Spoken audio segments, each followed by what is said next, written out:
Hi everyone, it's Rosie K here at ThisKindaGirl. Now today I have something a little bit different. I don't think I've ever had a guest on my YouTube channel. So I think this guest deserves a little bit of a drum roll. And I'm delighted to share my screen and my time with the organizer of a very special, very unique event that is happening right here in the UK in summer. Um, Now, the event itself is called Swingathon. As you can imagine, it's going to be a swinger festival.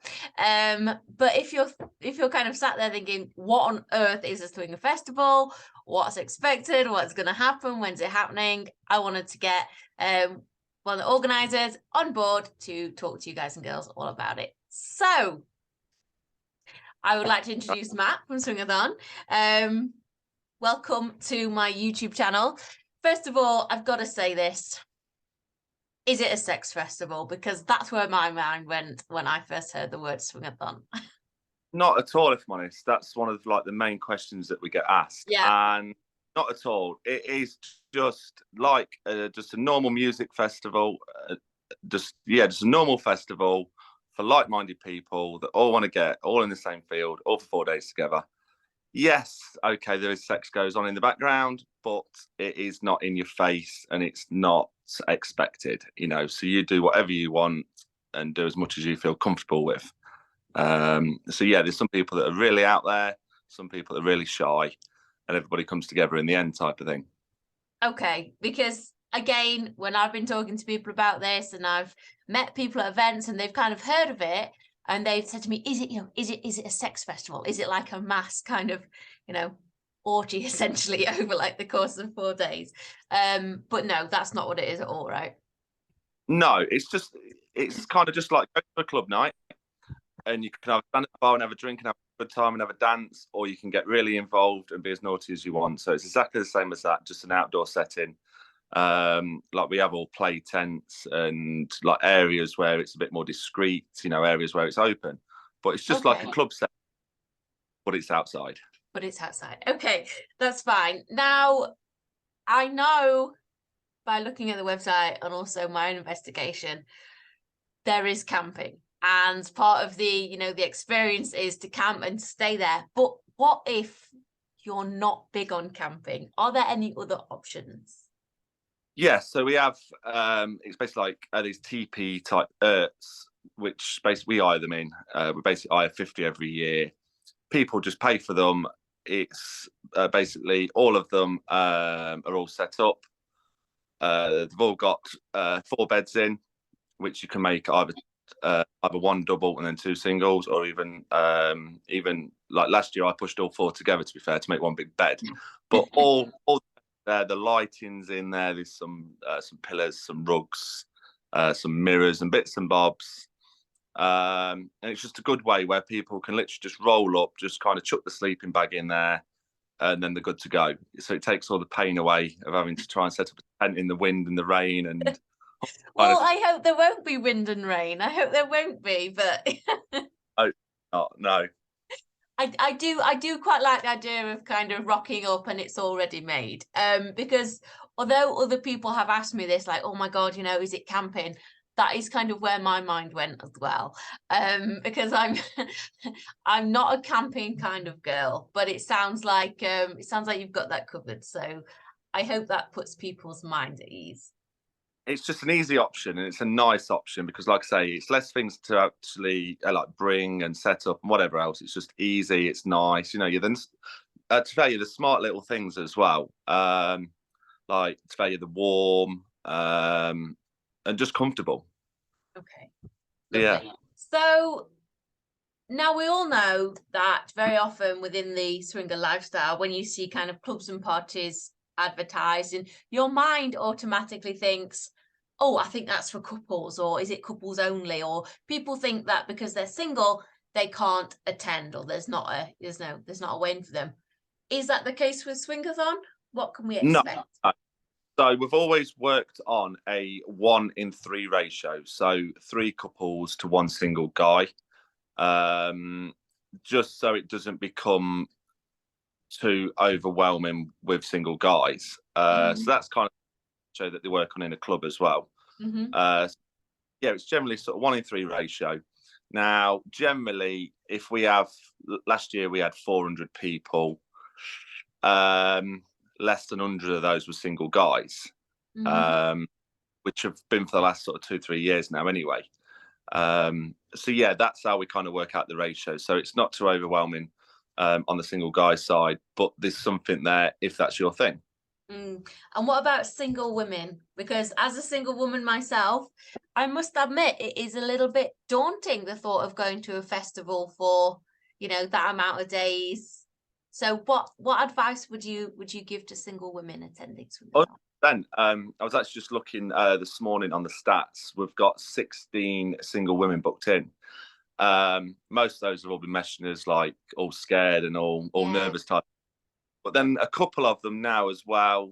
We have like we're basically like a WhatsApp. It's like a group chat going. They've been talking to some of the single guys. They've almost sort of joined forces, so they'll obviously meet when they get there and that type of thing. So that takes the pressure off them. But every year, 20 or 30 single women all turn up really nervous, but then when they get there, they just absolutely love it and there was nothing to worry about. But obviously on the outside, it does look a bit daunting. But fair play to the ones that do it. Yeah, I can certainly, I mean, even as an experienced woman, and the fact that, you know, I go to clubs alone and I review and I put myself in those positions, it is quite daunting even going to, you know, a club where you're only there for the night. So I totally get where they're coming from. What about kind of security? How does that look? Because I know in clubs they're often very strict. So is it the same with Swingathon? Exactly the same, yes. We have 5, just trying to think, 5 security guards, which are there from you're from the Thursday. So from like the second, like all of the gates are open.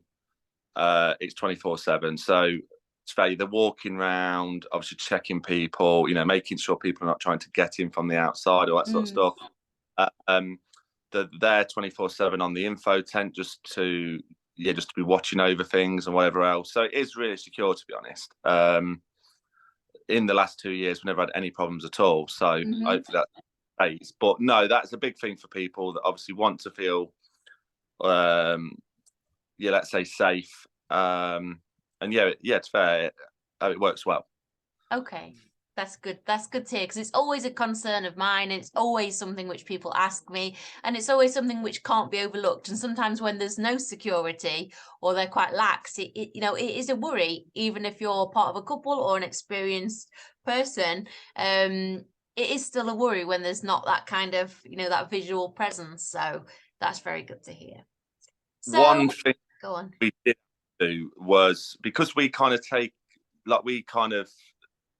stepped in the Swingfield shoes, because they finished 2020, we started 2021, and one big thing that they had is they had a lot of press and a lot of problems, you know, where people were getting all of the faces in all of the newspapers, all that sort of stuff. So we tried hard to obviously stop that happening. Now, touch wood, in the last 2 years it's been fine. The first year they a little bit jumped on us, but we was in a virus and they jumped on it in that. Last year there were nothing at all, and like I say, we want people to feel safe and not to be thinking, oh well, there's an helicopter above his head and all taking photos and all that sort of thing. So it's fair, we try hard on that side of it.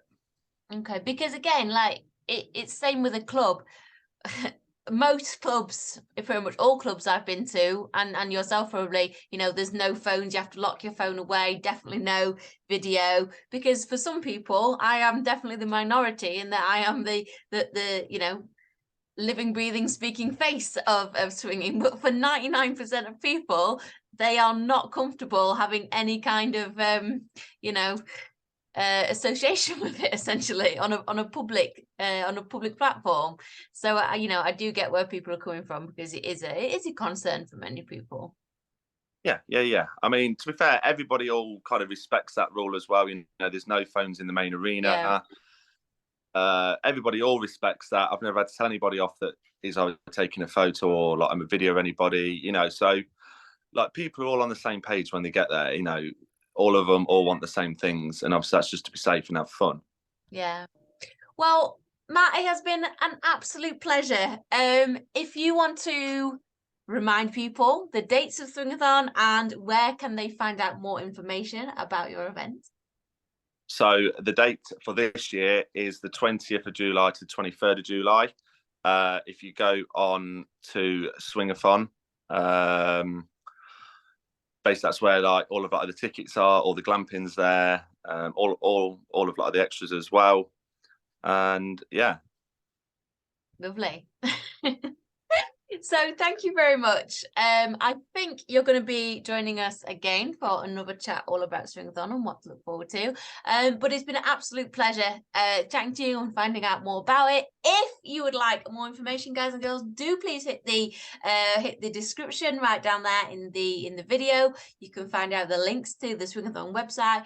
Also, a lot of the frequently asked questions and also the piece of content that I've made about swinging in the summertime, what to expect and what to take to a swinger festival, because I myself will be there experiencing it. So it will be great if I can get to meet some of you.